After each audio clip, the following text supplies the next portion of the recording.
오늘은 드디어 전 남친, 전 여친이 초고속으로 폭풍을 느끼고 연락이 오기 위해 우리가 반드시 무조건 꼭 해야 할 일들에 대해서 말씀드리는 날이에요. 그런데요, 여러분, 진짜입니다. 지금부터 제가 말씀드릴 3가지 방법만 꼭 지키신다면 언젠가 상대방과 나의 상황은 역전되고 상대는 우리 앞에 작아짐을 느끼는 날이 올 거예요. 진짜 여러분이 이렇게만 하시면 정말 90% 이상은 상대방에게 연락이 옵니다. 안녕하세요. 헬로 열매의 열매입니다. 지난 편에서는 상대방 행동에 의미 부여를 해야 하나 말아야 하나, 연락을 해야 하나 말아야 하나 고민되시는 분들을 위해 상대방이 주는 여지에 대한 해석을 해봤습니다. 오늘은 상대방에게 초고속으로 연락이 올 수 있는 우리가 해야 할 가장 현명한 대처법에 대해서 말씀드리려고 해요. 아무것도 못하고 술만 마시고 이별 다이어트를 하고 있는 우리에게 재해가 안 되는 가장 큰 문제는 뭐죠? 뭐겠어요. 불과 며칠 전만 해도 나만 바라보고 있는 줄 알았던 상대방이 이제는 내가 없어야 행복하대요. 그렇게 매정하게 말을 해도 왜 때문에 상대방이 나를 위해 참아주고 잘해줬던 것만 생각이 나요. 헤어지게 된 모든 원인들이 다 내 잘못인 것만 같아요. 내 인생에서 제발 사라져달라고 하는 상대방의 모습을 보면 가슴이 찢어지죠. 혼자인 게 더 행복해 보이고 마치 지긋지긋했던 나를 떨궈내니까 너무 후련해 보이고 내향적인 줄 알았던 사람이 갑자기 친구들 만나고 놀러 다니고 너무 잘 지내는 것 같은 모습을 보면 이제는 정말 놔주는 게 맞나? 별의별 생각을 하면서 우리 마음은 바닥까지 자존감이 떨어지죠. 자존감이 뭐죠? 자신을 존중하는 마음이잖아요. 즉, 다시 말해서 자기를 사랑하는 마음인데 이별 후 자기를 사랑하기란 너무 어렵죠. 매달리는 시기가 길면 길어졌을수록 더 힘들 거예요. 내가 나를 사랑할 수 있다면 그렇게 모진 말을 듣고도 또 상대방 집 앞에 찾아가지는 못했겠죠.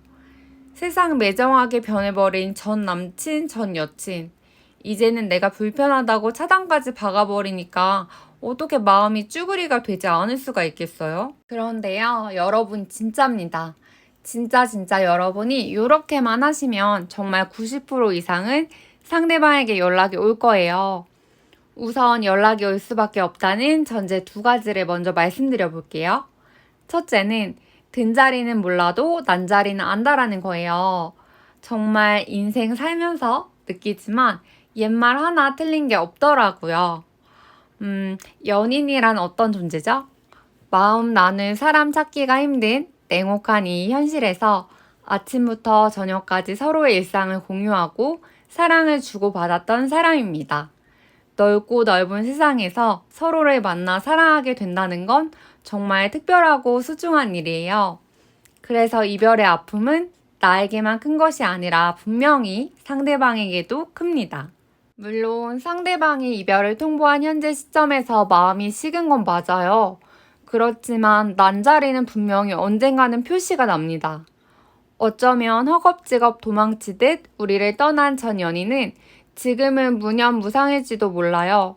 그치만 언젠가는 우리만이 채워줄 수 있는 빈자리가 상대방의 마음속에 있고 누군가는 그 시점이 빠를 수도 있고 늦을 수도 있지만 빈자리를 느끼는 시점, 즉 흑폭풍이 오는 시점은 꼭 옵니다. 2번째 전제는 현재 상대방은 우리에게 너무 고가치로 평가되어져 있고 우리는 상대방에게 너무 저가치로 평가되어져 있다는 거예요. 정말 슬픈 현실입니다만 그런데요 여러분, 지금부터 제가 말씀드릴 3가지 방법만 꼭 지키신다면 언젠가 상대방과 나의 상황은 역전되고 상대는 우리 앞에 작아짐을 느끼는 날이 올 거예요. 그럼 첫 번째 방법을 말씀드려 볼게요. 바로 덕질입니다. 덕질의 의미는 다들 잘 아시겠지만 자신이 좋아하는 분야에 심취하여 그와 관련된 것들을 모으거나 찾아보는 행위를 이르는 말이에요. 바로 이 덕질. 내가 좋아하는 무언가에 덕질을 해보는 거예요. 여러분, 연애할 때는 전 남친, 전 여친 만나느라 시간도, 에너지도, 돈도 항상 부족했었잖아요. 그런데 연애가 끝난 이 시점에 남아도는 시간과 에너지와 돈을 덕질하는 데 써보는 거예요. 근데 여러분, 이별엔 덕질이 정말 최고입니다. 덕질은 전 남친, 전 여친과 차원이 달라요. 내가 포기하기 전까지는 내 옆에 항상 있는 게 덕질이니까요. 제 친구가 오래 사귄 사람과 헤어지고 정말 힘든 시간들을 보내고 있었거든요. 그러다 우연히 박보검님이 나왔던 드라마를 보게 되었고 그날 바로 박보검님께 입덕하셨습니다. 힘들어하던 애가 며칠 만에 나아져 보여서 신기해서 괜찮냐고 물어봤는데 전 남친 생각은 1도 안 나고 박보검님을 보지 못하는 슬픔이 더 크다고 하더라고요. 조금 어이는 없었지만 그 아이는 그렇게 이별의 아픔을 극복했답니다. 꾸미는 걸 정말 좋아하던 또 다른 친구가 있었어요. 그렇게 페피였는데 막상 연애할 때는 바쁘고 남친 챙겨주느라 어느 순간 자기한테 소홀해지더라고요. 그랬던 친구가 남친이랑 헤어지고 힘든 시간들을 보내면서 정신을 차린 거죠. 어느 순간부터 슬슬 시동을 걸더니만 화장품 덕질, 향수 덕질, 옷 덕질 하느라고 시간과 에너지를 다 쓰고 있더라고요.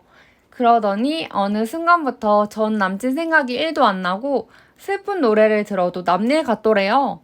남자분들도 마찬가지예요. 세계로 뻗어나가는 불핑이들이 덕분에 이별을 극복하시는 분들도 많이 보았습니다. 주린이가 되어보는 것도 좋아요. 이렇게 전 남친, 여친에게만 쏟았던 에너지를 덕질로 분산시키면 정말로요, 여러분. 그때만큼은 전 남친, 전 여친 생각이 1도 안 나는 신기한 경험을 하실 수가 있어요. 두 번째는 귀찮아도 기분 상해도 여사친, 남사친은 무조건 만나라입니다. 헤어지고 나면 정신없이 보내고 싶어서 약속을 많이 잡는 분들이 계시는 반면 막상 친구들 모임에 나가면 친구들이 내 전남친, 전여친 그럴 줄 알았다고 더 좋은 사람 많다고 새로운 사람 만나라면서 비수를 꽂는 친구들 때문에 안 나가시는 분들도 계신데요. 여러분, 나가셔야 합니다. 특히나 남사친, 여사친들은 내 전 연인과 같은 동성이라서 내 전 남친, 전 여친의 마음을 잘 이해할 확률이 높으니까 더 팩폭을 하고 그래서 마음이 많이 쓰리실 거예요.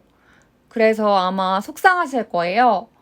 진짜 그게 아닌데 내가 내 전 남친, 전 여친 제일 잘 아는데 그렇지만 여러분 그 시간들을 꼭 가지셔야 합니다.